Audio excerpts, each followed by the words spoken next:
ground effect program also includes 2 off-the-shelf Curtiss Wright air cars.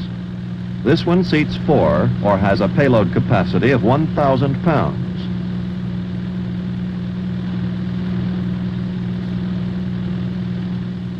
Simple controls permit the operator to maneuver the vehicle in any direction by controlling airflow through adjustable vanes.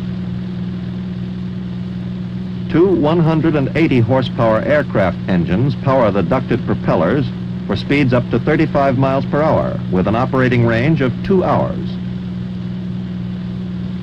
Air performs the important functions of propulsion, suspension, and braking.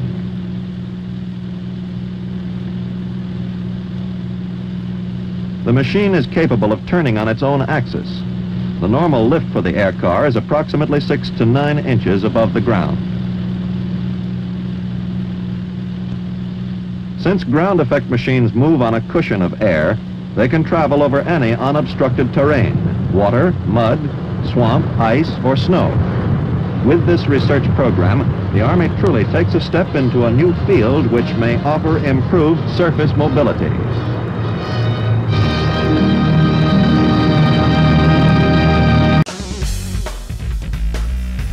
Skyrunner is part all-terrain dune buggy, part light sport aircraft. It's essentially a flying dune buggy.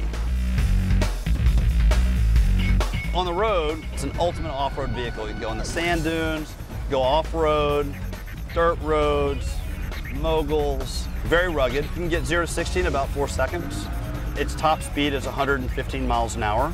You transition from road mode to air mode by taking the parachute out of the back. You lay the chute behind the car, engage the prop, so the prop works separate from the wheels. So in about 30 feet, when you engage the prop and give it thrust, the parachute comes over your head, and at about 300 feet, 35 miles an hour, you're gonna get lift.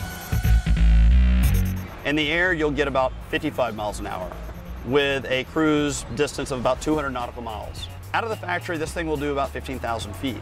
You're limited to 10,000 feet above the ground with a light sport pilot license. The simplicity is pretty fantastic. As a pilot, this is several times easier to take off and land than, say, a Cessna. This is very intuitive. You're using the gas pedal to give you thrust. So let's say you're coming down to land. If you feel like you're coming down a little too fast, you would just push the gas pedal a little bit. You would level off, and you would just let the ground come up and meet you. Very easy to land. When you see it, it looks like something out of a movie, maybe a James Bond film or a Batman film. Very angular design. So we saw it as sort of a wealthy, adventurous toy. We saw it as an outdoor recreational enthusiast. But what was fascinating is to see how the market translated it. Ranchers and farmers would come to me that were about to buy a helicopter. Pipeline companies that spend $1,500 an hour on helicopters could then use these and save a lot of money. We've been working on it for about 2.5 years. Here we have our 3rd functioning prototype. It's pretty close to commercially viable. This summer has been an exciting time for the Maverick project for iTech and Beyond Roads. This summer we've done a lot of driving, which is very exciting. We have done a lot of flying. This year at Oshkosh AirVenture 2013 was the first time that we had the chance and the opportunity to fly the Maverick at a large air show.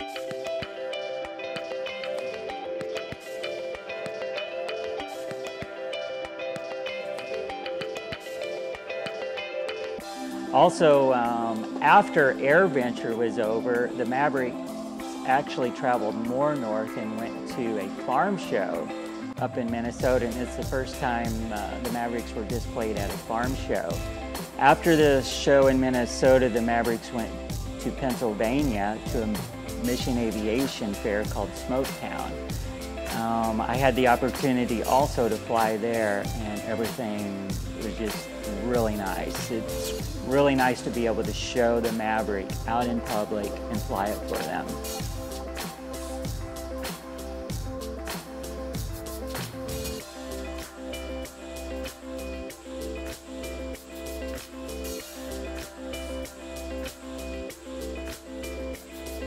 On the mission side of the Maverick, we're building a Maverick for iTech Ecuador that will be used in the lower Amazon.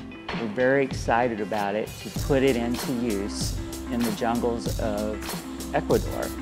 And the vision of the Maverick was to have a very operable machine that can be used to be able to drive through the bush, and then when the road ends, to be able to hop over the terrain, hop over a river, hop over the canopy of the jungle. We are excited about the possibilities that the Maverick will be able to accomplish in missions.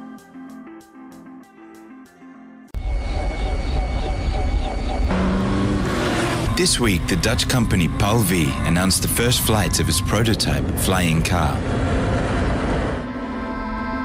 This unique vehicle is called the PAL-V-1, or the Personal Air and Land Vehicle, and it marks the start of a new era.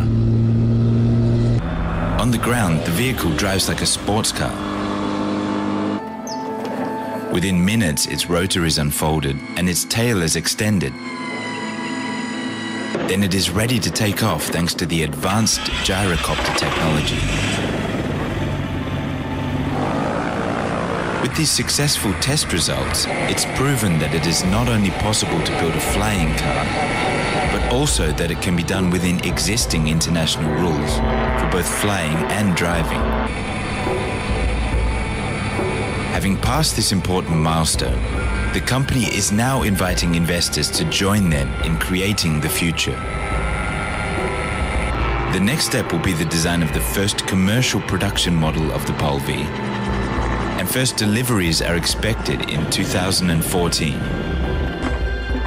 For 100 years, people have been dreaming of a flying car, and many attempts have been made to realize this dream, but now it has truly become a reality.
Half plane, half vehicle, the Aeromobile 2.5 recently demonstrated a successful takeoff and landing.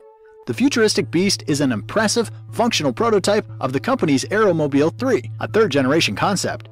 The minds behind the craft note, in terms of automobile configuration, it fits to a standard parking space. Its engine enables it to tank at any gas station, it is fully accustomed to road traffic, and as a plane, it could both take off and land at any airport in the world. The Aeromobile has a Rotax 912 engine, carbon-coated steel frame, and collapsible wings. That final aspect allows the craft to go into two modes. When hitting the streets, the wings conceal nicely into the body of the vehicle. They fold back out automatically before flight, increasing the vehicle's width from 5 to 27 feet. While in road travel mode, the mean-looking two-seater vehicle has a range of nearly 550 miles. As it cruises the skies, the Aeromobile can reach speeds up to 124 miles per hour. Engineer Stefan Klein came up with the idea for the Aeromobile, and he's been working to perfect his craft for the past 2 decades. Thanks for watching. Please comment below which one do you like best. Let me know what you're thinking. Don't forget to share this video and subscribe to my channel. See you next time.